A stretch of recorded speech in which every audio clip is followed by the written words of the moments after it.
everyone, to the 8th episode of One and a Half Piece, a podcast about a random person that has never watched even a single episode of the popular anime One Piece, and that random person and half piece would be me, Sif. Hello, and I'm being accompanied by my wonderful co-host and best friend, Viv. Hello, people! I'm Viv, and I resemble the other full One Piece, thus making us one and a half piece together. I've dedicated my life to rewatching the adventures of the Straw Hat Pirates not only once, but now a second time, making me a self-proclaimed expert in One Piece. And I'm really excited to be here and share my expert insights with you, our listeners. So, on this podcast episode, we're covering episodes 18 to 20. And my first note on episode 18 says, Sanji, where my boy? My hopes were high, and they got destroyed fast. Yes. No Sanji episode yet. No Sanji episode yet. The ship is on the high sea, and Usopp acts out the captain and does a pretend fight, and Zoro is napping, Nami's checking out the maps, and that makes Usopp very upset because no one is showing interest in him. Luffy jumps up and says, now that there are 4 people, they need a mark, and holds up a really poorly drawn pirate flag. Zoro is not too happy, and he says that the flag should instill fear. And Nami says, well, it does instill fear that Luffy doesn't have talent. That bird was so good. That's such a good line. Yeah. Usopp says that thank God they have a big artist on board, and he has been drawing for 50 years now. And the whole crew kind of like takes the mickey out of him and says, oh, well, he must be super old and also has a shit ton of grandkids. And he's like super not amused with that. He presents his flag that looks a lot like him. And no one is happy with that. So he draws another one. And that's the one that the Straw Hat Pirates are going to use. It's actually, the one with the straw hat. Yeah, actually. Do you know that each of the members of the crew have their very own Jolly Roger flag? No. Actually, yes. There are not the, verified ones. The verified one is with the straw hat, but they have their very own, Jolly Roger, what makes them special. For example, Zoro has this one with the 3 swords, I think, in the back, and Usopp has this one with a shooting slingshot thingy, slingshot, yes.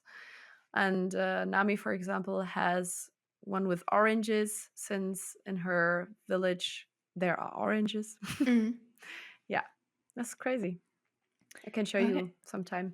I didn't know that. All right. Okay, so we see the flag that they're going to use. It's the Jolly Roger with a skull and a straw hat. We see that a storm is heading their way, and Nami looks through her binoculars and says that it's the treasure island. Everyone who gets near the island will feel God's wrath. Usopp panics, and Luffy's very excited because the same as Nami, because probably there are treasures. They're on an island with strange plants that have teeth, and Usopp points out how creepy this island is. Nami tells a story how there were many pirates here already, but they all would flee in terror because, for example, one guy's face turned into a boar's face, another's mustache turned into tentacles that tried to strangle him, and then red glowy eyes appear in the dark.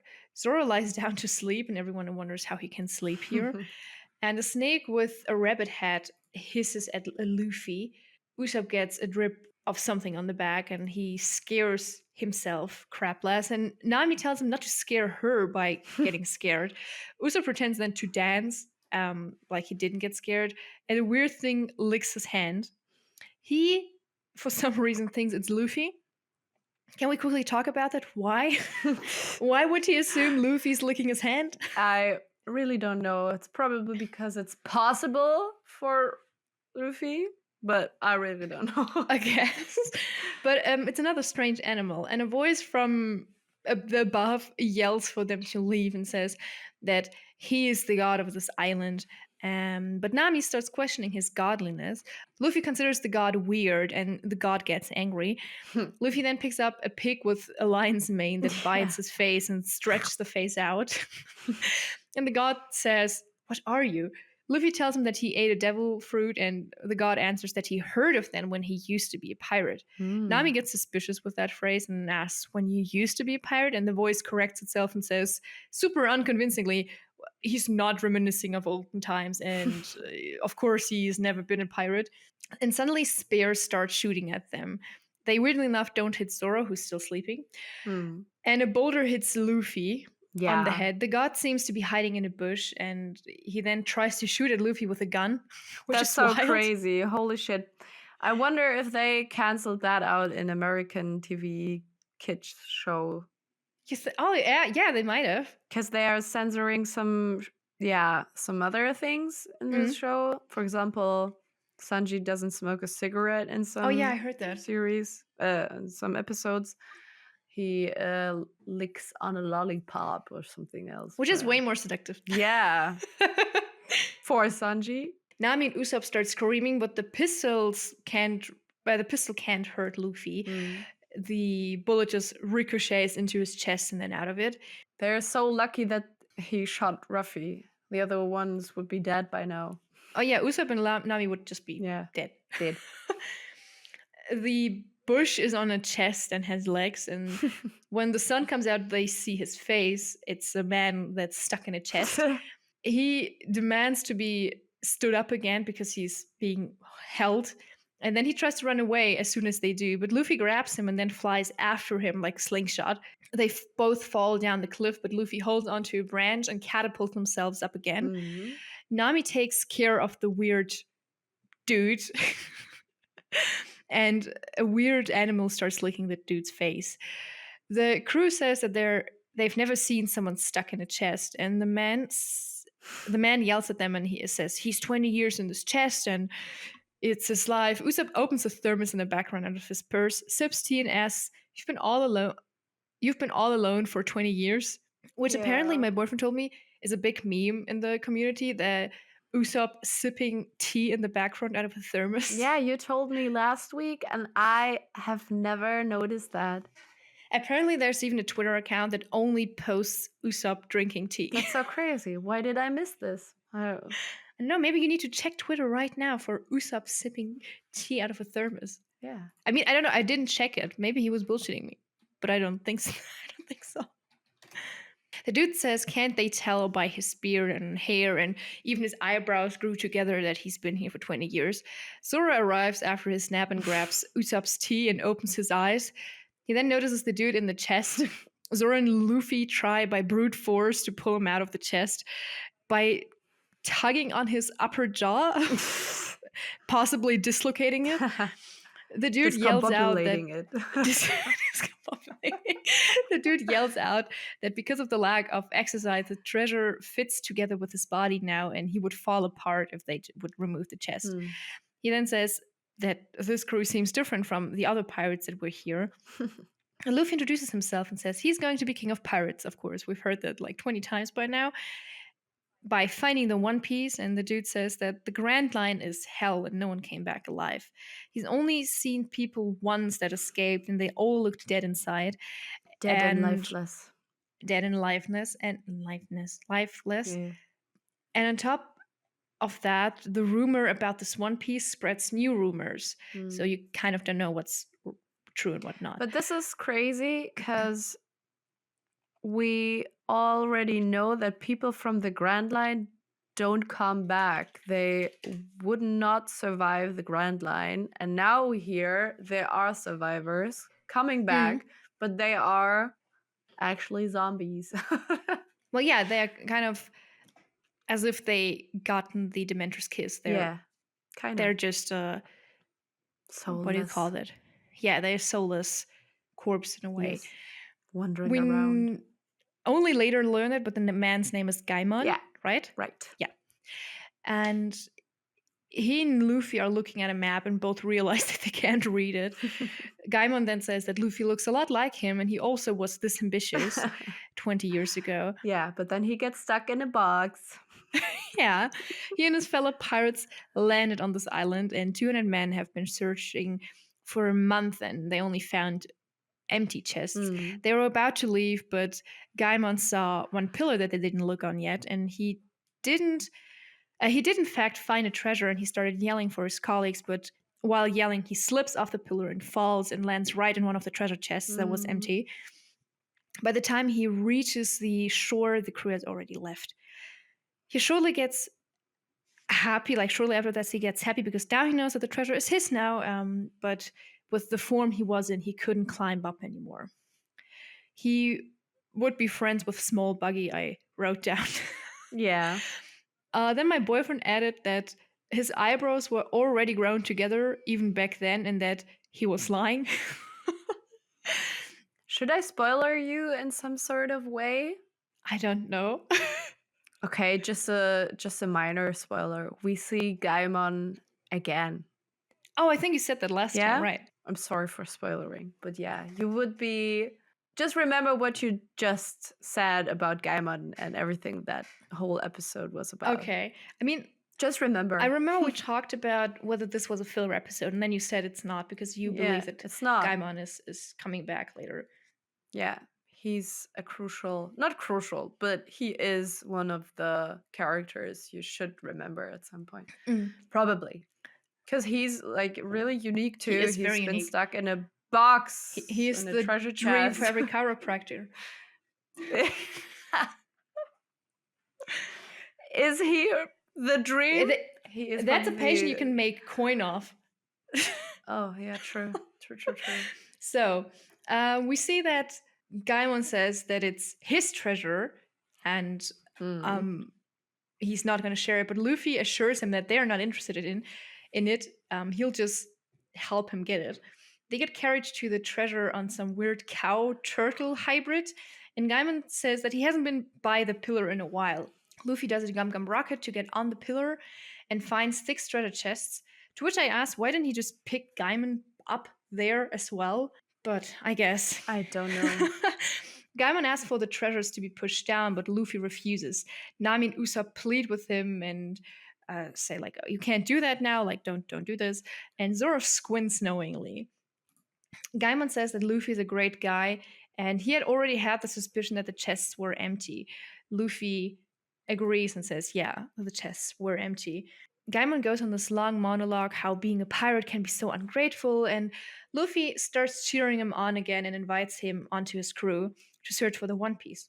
We see them back on the ship, but without Gaimon, because he doesn't want to come with them. He says that he has new things to protect. We see all those weird animals, now that there's no treasure anymore, and he's finally free. And we see them sail away. Yes, this marks the last episode of the Syrup Village arc. Oh, is this still part of the Syrup Village arc? Yes. Okay, I didn't know. But now it ends. This is the last one. The whole Syrup Village is the village where Usopp is from. So this arc ends now, and the next episode will be another new arc. Really? Episode 19 is part of the Sanji arc? I think so, yeah. Okay, weird. Okay. But yeah, we'll get there. All right. In the end, you'll get to know some new characters, and they are crucial for the Baratie arc. Ah, okay. That will come right now. Well, not yet. We still have the Zoro flashback. Yeah, but this is part of the new arc too. Okay, yeah, okay. So that's okay. So. Oh, sorry, I misunderstood you. I was transitioning to the next episode, but okay. So, episode 19, my first note says, in caps lock, Sanji, perhaps. Pershmaps. No, still no Sanji. Still no Sanji. Still no Sanji. I'm so sorry for you. Luffy. Sedge. Luffy carries up something he found in the storage of the ship, and he wants to try out firing cannons. Yeah. Random. Usopp starts telling a story about how he was 3 and set on a cannonball. And we talked last week about how this reminded us of the Münchhausen. I don't know how to pronounce it in English. Yeah. The Münchhausen stories of him sitting on a cannonball. True. I don't know if that's like supposed to be a reference here. I don't know. But it could be. It could be. We now get a flashback of Zoro's past. We see little children train in a fighting school. Zoro arrives to challenge the dojo, and he is unchallenged in this village. Zoro wants to fight the teacher, but the teacher instead sends his daughter Quina. Zoro takes a shit ton of swords, and every time he bows down, he loses a sword. He gets one hit by Kuina, but he stands back up. And Kuina asks if he ever studied two-hand sword fighting. Yeah. Zoro says no to that. It's his first time holding a bamboo sword. But he randomly did. He randomly the did. two-sword And technique. what did he mean by he is unchallenged in the village? Like, unchallenged in what? Taking naps? I don't know. Maybe he fought with his fists. Maybe. But in the One Piece wiki, there is said that Zoro is a dojo yaburi, and that means actually that you challenge and visit rival martial arts schools in Okay. the nearby area. And you challenge its members, and if you don't win, you get to train there in this dojo. So, Oh, but yeah, okay. I wondered how he could do that because he's still a child. And doesn't he have family? Doesn't he have somewhere to be? Can he just stay there in this dojo and train? But apparently he can. Yeah, maybe he. We don't know anything about his family, right? No. Okay. Actually, we don't. Yeah. Kuina tells him that he still has a lot to learn, and Zoro promises to train and train and train to defeat her.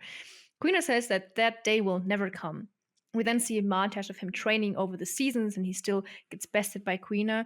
It's 2,000 wins against 0. You're so pathetic, especially for a boy. And I first wrote down like, whoa, what the fuck? But we later learn why she says that. She's super trash talky and kind of insults everyone. Queen And is fucking goat. She is.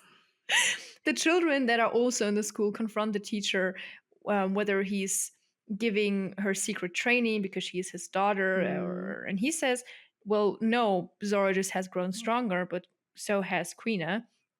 And we then see two teachers talk about Zoro's progress. Kuina eavesdrops from the outside and hears her father say that as a girl she can never be the strongest. Which, Ooh. what the hell? What the hell? What the sexist hell? Yeah, Zoro is on his way to challenge Kuina to a 21st fight. Kuina goes to a shrine and looks at the sword. 2001st. Sorry, did I say 21st? 2001st, sorry. She looks at the sword Wado Ichimoji.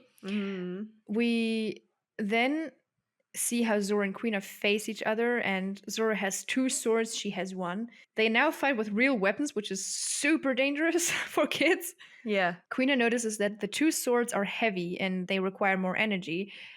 And apparently that remark is enough for to throw him off. Yeah. And she wins again. Zoro starts crying, and Kuina says that she should be the one crying from frustration because women grow up and are still weaker than men, and how her father said that she can never be the best, and even her breasts have already grown. And we talked at length last week how weird this long shot is of her grabbing her boob. Yeah. It is so weird. Like, I get the idea behind it, that she's like frustrating. She's hating her female body for being female because she learned from her father to detest her female qualities, let's put it that way. Yeah. But it was still a very weird shot. Female. Yeah. Yeah. Being a woman. Being a woman. Zoro then starts yelling at her how she shouldn't down-talk herself because it doesn't only downplay herself, it also downplays his achievements. He makes her promise that one of them will become the greatest swordsman at some point. And we then see another training session of both of them, how they get stronger and stronger. And at one point, Zoro is training, and the children from his school are standing behind him to tell him that Kuina died. Apparently, she slipped in the storage house when she wanted to get a stone to sharpen her sword. Yeah, and they were in horror. Their faces were like... Yeah, I was a little bit surprised that they were so emotionally affected by her death. Yeah, I think a death amongst children is heavier than... Probably, yeah. You kind of don't expect that to happen, especially not the way she dies. Yeah. Zoro then runs. We see like a few some time later, Zoro is running to the training and fighting the adults, and he trains even harder. And for a short moment, it seems like Kuina is watching him, but it's more like her spirit, because he turns around and it's not her. That was spooky. It was a little bit spooky. At one point, Kuina's father and teacher approaches him and tells about how she's always been training here, and at some point, thankfully, Zoro arrived because then she trained even more to not lose to a boy. She was breaking the walls of female swordsmanship. To which, why didn't he tell her that? Why is this things he only says after she died? Plot. Great. Yeah. Zoro asks for her sword so he can get stronger for her because he promised her. And the father agrees and gives him her sword. We see a grown Zoro fight with her sword and break boulders, and it's been 8 years. He visits her grave, and her father asks whether it's his time to go on to bigger things. And when Zoro agrees, he tells him to take care. Back today, like in the present time, Luffy and Usopp are firing cannons, trying to hit a like boulder pillar island in the far distance. That wakes up Zoro. Luffy says it settles that Usopp is the sniper, and Usopp is upset that he's not the captain. And this is when we got the fantastic The Office reference. Usopp is Dwight Schrute. Yeah. He's assistant to the regional manager. This is Dwight. Usopp is Dwight. And you can't tell me otherwise. Nami is Pam. True. Nami's Pam. Luffy is Michael Scott. Like, directly. He's just childish, full of nonsense. Not a single solid brain. He has a smooth brain. Every thought. But what was it? Every thought slides right off. Or something like that. Yeah. And yeah, true. Zoro is Jim. Yeah, of course. That's why I love him. Yeah, probably, yeah. And I feel like Sanji is Andy. Oh my god. Andy like tries super hard with the ladies. That's what Sanji. I learned later that Sanji does that. Yeah, true. And Andy's like also kind of nice. Like he is actually. He is. Let's ignore the anger management issues in the first episode. But later, Jim. Yeah, Jim is just the best guy. And Michael. I mean, Michael, kind of hot. Not gonna lie. I don't want to say this on record, but but go tell Viv and I have agreed that we both think that Michael Scott is a smash. Yeah, he is. I'm trying to think what other characters. I guess we didn't meet any other characters as of now. So, but I think that's a very good characterization. Yeah, kind of true. Kind of see the parallels. So, yeah. So, but yeah, let's talk some sword knowledge. Or do you want to add something to your... I have like 3 more sentences to finish the episode. Okay, do that. So we see that Luffy and Usopp are firing the cannons. And they talk about how they need one more person because Usopp now is the sniper, Nami's the navigator. Yeah. They talk about how they need fancy kitchen and to eat, and Luffy has the logical conclusion that they need a musician. Yeah. Suddenly... But this is crazy. This is like if... He's Michael Scott. We'll get to that point. Yeah. Suddenly someone starts running havoc on the ship, and his tattoo in his face says sea, like sea in ocean sea. And Zoro recognizes the voice and asks, "Is it you, Johnny?" And Johnny says, "Big bro" to Zoro. And this is how episode 19 ends. Now we can talk about swords. Yeah.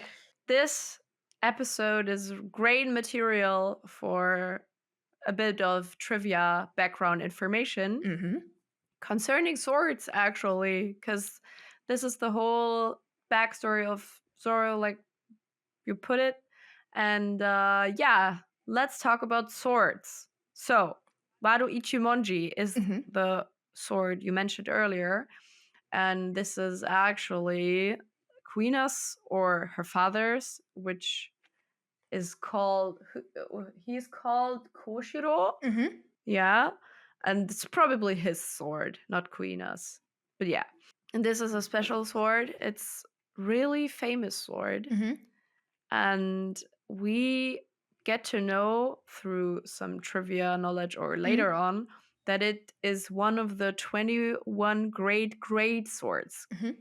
Great in great, awesome. And great like in level, rank swords. Yeah.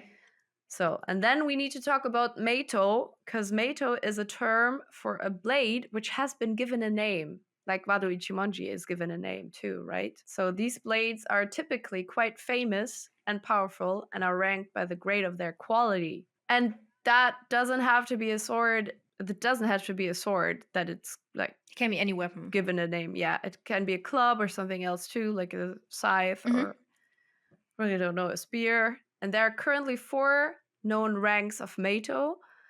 The supreme grade, of which there are 12, the great grade, of which there are 21, and the Wado Ichimonji is one of these.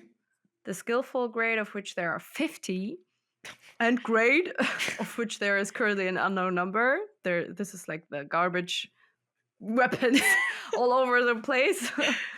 And an example for a supreme, like the first level of a supreme grade sword would be Mihawk's, you know him, sword, Yoru.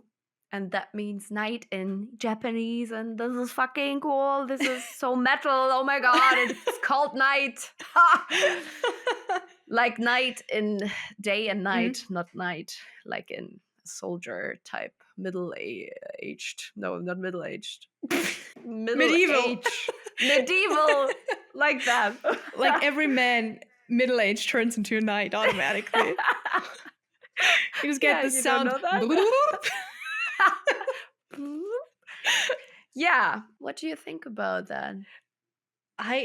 When you were presenting the swords, I just had the stupid joke pop up into my head that Japanese swords can only be cancelled for one thing. #Meito. Anyway. Okay.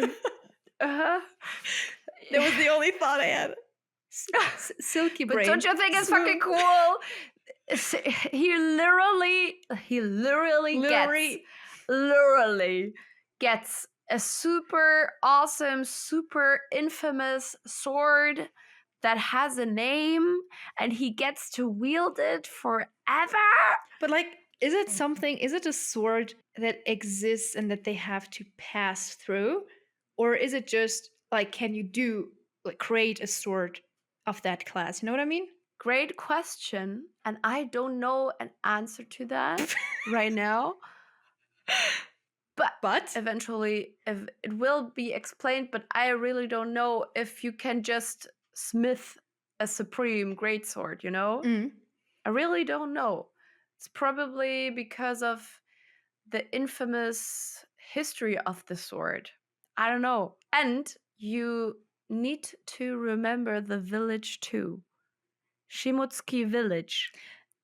I can absolutely... Really important later on. I can absolutely assure you that I will not remember that. I will keep you updated when we get there, but this is like... by the way, Probably episode 950 or something. We'll get there. Yeah. We'll get there. We'll get there anytime. But yeah. I just found the quote that I was quoting before. You have a smooth brain. No ridges or lumps or valleys or bumps. All ideas slide right off.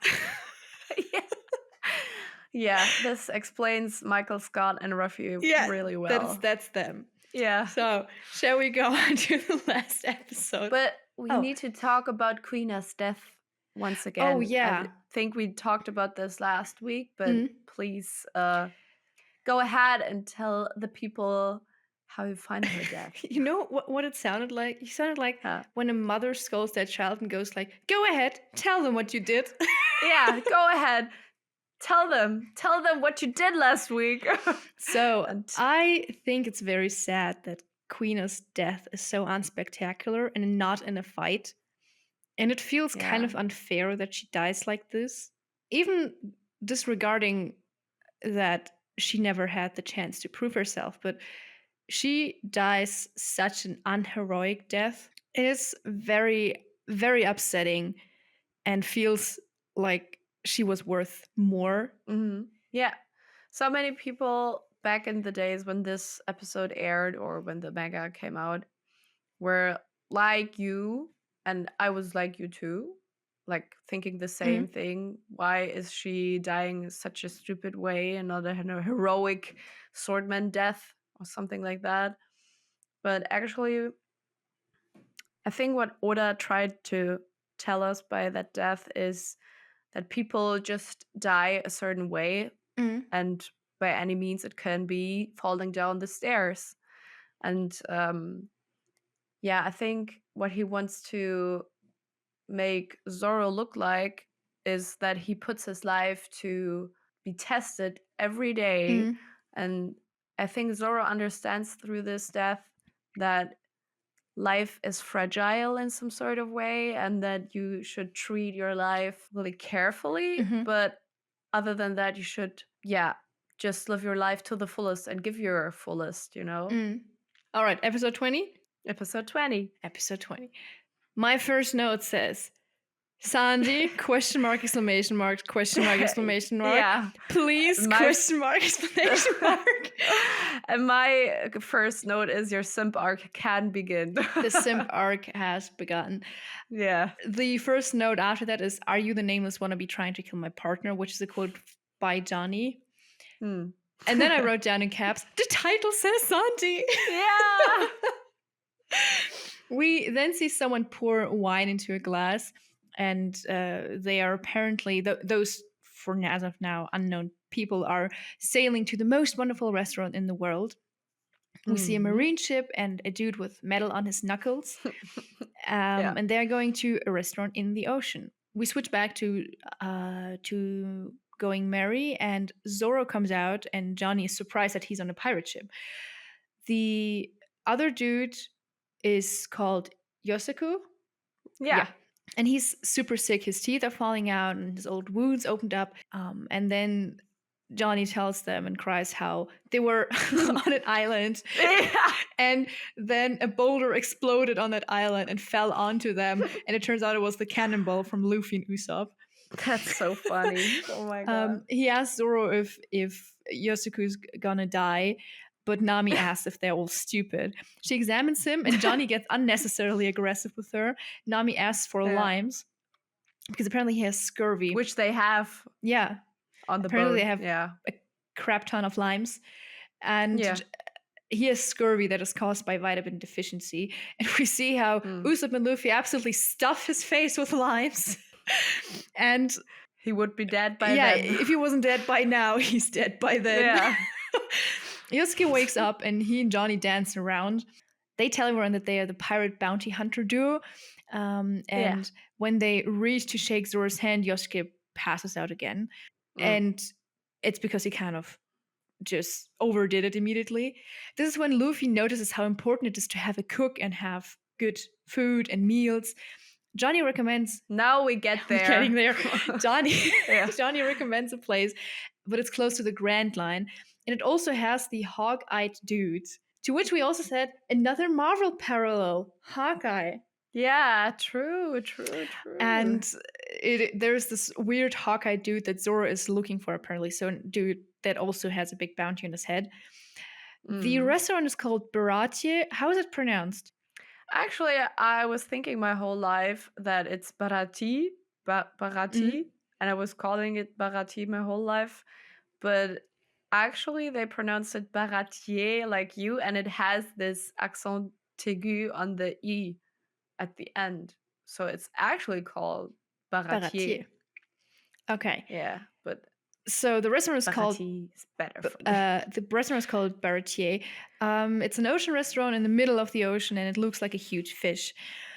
The Navy ship, or the Marine ship, gets right next to the Going Merry, and we see the dude with the metal on his knuckles. His name is what was it called? Fist Full Body? Double Iron Fist Full Jesus Body. Christ. Double Iron Fist Full Body. And metal name. Is he in any way related to Captain Morgan because of the metal appliances? Don't think so. No. Okay. It's just another Marine Lieutenant Commander. Oh, okay. Dude. So he just happens to have metal on his body. I think so, yeah. Okay. Luffy and Usopp introduce themselves and tell him how they only drew the flag the day before yesterday and they have not been in trouble and they're not pirates. But Full Body recognizes Johnny and Yosuke yells that small bounty hunters aren't going after such people, and then he throws a bunch of bounty posters in the air.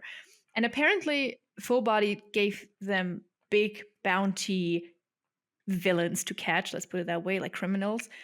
And those two are just too small of bounty hunters to do that.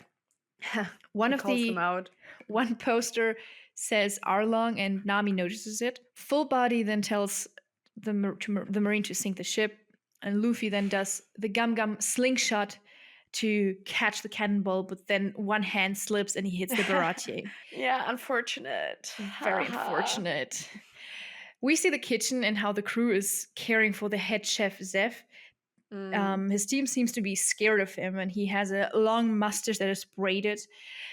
And the crew pulls in Luffy and says that he's responsible. We later learn that Luffy even turned himself in. Luffy freaks out about the wooden leg, which is so weird. It's not the craziest thing he has seen. No, but because apparently pirates have a wooden leg. Yeah, he has seen people that can separate their body limbs. And even Shanks has no arm left after he was attacked by this giant fish monster thingy. But the wooden leg, for some reason, just tips it off. Somehow it's weird. Full Body dude enters the Baratie and is accompanied by his date. Yeah. Meanwhile, we see Zeph telling Luffy that the medical fees and the damage will cost a lot. And Luffy is being super honest and says, well, I don't have any money. Zeph says, well, he'll need to do chores then for a year unpaid to make up for that. And back on the ship, everyone was wondering how long it's going to take for Luffy to come back. He shouldn't have taken the fault for the Marine. Back in the restaurant, we see Sanji, my boy, serving Full Body. I wrote down serving Full Boy. I had him. Full Boy. Full Boy. Everyone is in awe of Full Body. He drinks wine with his date, starts analyzing the wine, and says a name. Yeah, full of himself, buddy. Yeah.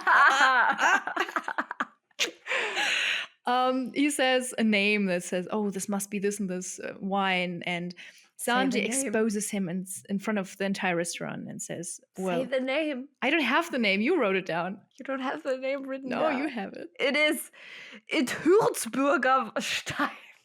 Why did you read it out like a Hitler parole? Because they did in the anime too. They did? Würzburger Stein. Yeah, okay. I think they pronounce it really crazily. Okay, I don't remember that.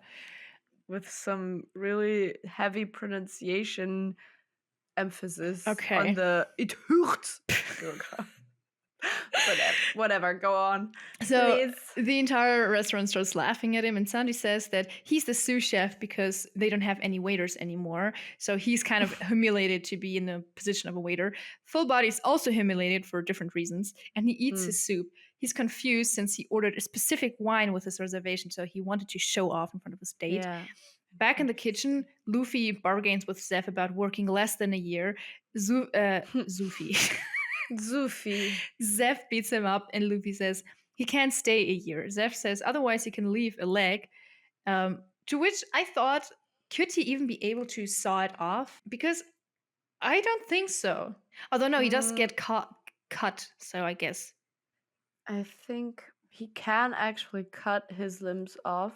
Yeah, I think he can. Because I think some sharp weapons can actually cut. Yeah, we saw Klahadore cut him, so. Yeah. I thought about it, so and technically Buggy would have had it easy. He would have just like left his leg there and just like recalled it later. Yeah. Yeah. That would be smart. Logic. Yosuku and Johnny are fixing the ship meanwhile, and then they dance around again.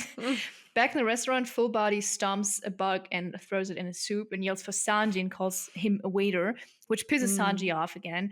He says he isn't a waiter, and he arrives at the table and starts... That's a big dick move there. He starts hitting on the dude's date and offers her to drink wine on a separate table. Yeah, but Sanji is that guy who's hitting on your date. Full Body points to the soup and the bug and asks if they serve bugs. But Sanji makes a fool out of Full Body again, and Full Body gets angry and smashes the table. To which I wrote down, anger issues, date, run. Run far. Red flag. Red flag. Sanji tells him how he could have just taken out the bug because the soup took 3 days to cook. And Full Body punches his date away, which I find also very problematic. Sanji asks whether money can satisfy the hunger, and then kicks him with his special move. Zeph, meanwhile, beats the shit out of Luffy. And in the last shot, we see Sanji having Full Body in a chokehold. Yeah. And I remember my boyfriend telling me that the reason Sanji fights with his legs is because he has to keep his hands clean. This is why he For always has them in the cooking. pockets. Yeah, for That's true. for cooking. For cock. For cooking. So yeah, that's true. But actually, it doesn't make any sense later on because he's doing some whirl leggy moves where he puts his hands on on the the floor. floor. Oh, okay. But actually, for Sanji, the floor isn't as dirty as his opponents. So I guess, yeah, fair probably enough. better. Yeah, that's right. So yeah, this sums up episode 20. Yeah. What do you think about Zeph? Oh, about Zeph. Zeph. I understand him. I fully support him. Yeah, he's a cool guy. He's a cool I think. guy, and he is super in the right to beat up Luffy. Yeah, that's true. And he is a really good cook. Yeah, I would like Sanji. to. I mean, I've seen that Tascal really took cooking lessons.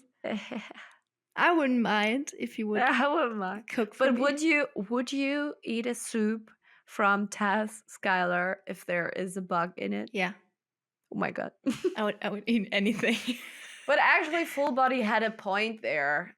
I think bugs in a soup, although he put it in there. Yeah, okay. He put the bug in the soup, but actually I wouldn't eat it either. Yeah, but I believe that Sanji only said this because he was fully well aware that he put it in there. He knew that it wasn't there before. True. So this is the reason he flips shit. Yeah, okay. I understand now. So yeah. Yeah, nice episode. More to come. More to come. So, Viv, you know the drill. Yeah. This is the 8th episode now where you had so many tries. Yeah. Let's go. If people want to find you on the World Wide Web, where can they do so?